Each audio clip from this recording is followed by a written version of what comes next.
வணக்கம். தமிழக விவசாய பாதுகாப்பு சங்கம் சார்பாக இந்த சேனல் ஒளிபரப்புகிறோம்.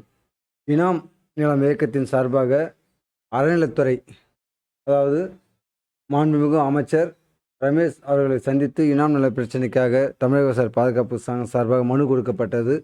ஆனால் இந்த இனாம் நிலம் என்று சொல்லக்கூடிய இடத்தை ஏன் இந்த அரசு கையகப்படுத்துகிறது என்று தெரியவில்லை. இது நிறைய விவசாயிகள் பாதிக்கப்பட்டிருக்கிறாங்க. என்ன இந்த இடங்கள்லாம் கோயிலுக்கு சொந்தம் அப்படின்னு சொல்லிட்டு இந்த மாதிரி ஒரு லெட்டரை எடுத்து காமிக்கிறாங்க சார். உடனே இது சம்மந்தமாக நாங்கள் அடுத்து என்ன பண்ணோம் அப்படின்னு கேட்டால், நீங்கள் எய்தர் கோயில் ஈவோட்ட போய் என்ஓசி வாங்கிட்டு வாங்க, இல்லாட்டி இது தமிழ்நாடு இந்து சமய அறநிலைத்துறை இதில் வருது, கட்டுப்பாட்டில் வர்றதுனால HRMC டிபார்ட்மெண்ட்டில் போய் இதுக்கு நீங்கள் என்ஓசி வாங்கிட்டு வாங்கன்னு சொல்லி கிட்டத்தட்ட ஒரு 2 வருஷ காலமாக இது சம்பந்தமாக நாங்கள் இதுக்கு ப்ரீவியஸாக ஆட்சியில் இருந்த திமுக ஆட்சியில் இருந்த எம்எல்ஏவே அணுகி அவரோட உதவியினால் இந்த 4 சர்வே நம்பர்கள் சம்மந்தப்பட்ட அனைத்து ஆவணங்களையும் கலெக்ட் பண்ணி அதில் HRMC டிபார்ட்மெண்ட்டில் எங்களுடைய ஆவணங்கள் எல்லாத்தையும் சப்மிட்டும் பண்ணிட்டோம் சார். பண்ணனாலும் கூட இன்னுமே ஏதாவது ஒரு டாக்குமெண்ட் இது மிஸ்ஸிங் அது மிஸ்ஸிங்னு எதையாவது ஒன்று சொல்லி எங்களை அலக்கழிச்சுக்கிட்டே இருக்காங்க சார். அதுக்கப்புறம் தான் லேட்டர் எங்களுக்கு தெரிய வந்தது இந்த பிரச்சனை தமிழ்நாடு ஃபுல்லாக இருக்குன்னு.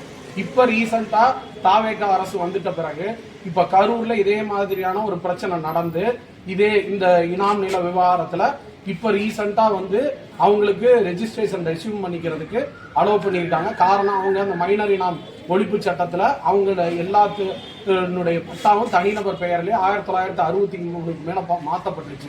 அதே மாதிரியே எங்கள் 4 சர்வே நம்பருக்கும் ஒரு ஹிஸ்ட்ரி இருக்குது சார்.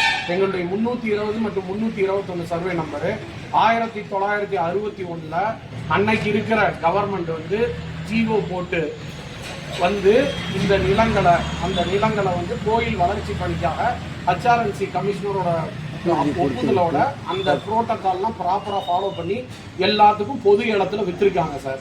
வித்துட்டு அதுக்கப்புறம் அந்த 1963 மைனர் இனாம் அபாலிஷன் ஆக்ட்ல யாருக்கு வித்தாங்களோ அவங்க அத்தனை பேர்த்துக்கும் பட்டாவும் கொடுத்துருக்காங்க சார். அதே மாதிரி சர்வே நம்பர் 322லையும் செட்டில்மெண்ட் தாசில்தார் காப்பியில் மைனர் இனாம் அபாலிஷன் ஆக்ட்ல அவங்களுக்கு தனிநபர் பெயர்ல பட்டா கொடுத்துருக்காங்க சார். கண்டிஷன்லாம் பட்டா கொடுத்துருக்காங்க. அதே 324ங்கிறது தாசி மானியம், அவர்களுக்கும் மைனர் இனாம் அபாலிஷன் ஆக்ட்ல தனிநபர் பெயர்ல பட்டாக்கள் கொடுக்கப்பட்டுருச்சு சார்.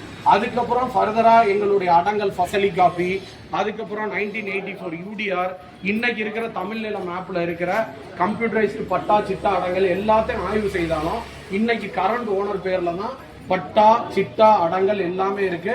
நாங்க இந்த ஏரியால எல்லாரும் சொத்து வரி கட்டுறோம், தண்ணி வரி கட்டுறோம், எல்லாமே இருக்கு. இருந்தாலும் எங்களுடைய இதை இன்னுமே கோயில் நிலம் அப்படின்னு சொல்லிட்டு எங்களுக்கு ரெஜிஸ்ட்ரேஷன் பண்றதுக்கான உரிமை இன்னுமே வரல சார். தடை இருந்துகிட்டே இருக்கு. ஸோ இந்த கோரிக்கையை நான் மாண்புமிகு தமிழக முதலமைச்சர் CM ஜோசப் விஜய் சார் அவர்களுக்கும் மாண்புமிகு இந்து சமய அறநிலையத்துறை அமைச்சர் ரமேஷ் சாருக்குமே டைரக்டா எங்கள் பகுதி மக்கள் சார்பாக நான் இந்த கோரிக்கை வர்றேன் சார்.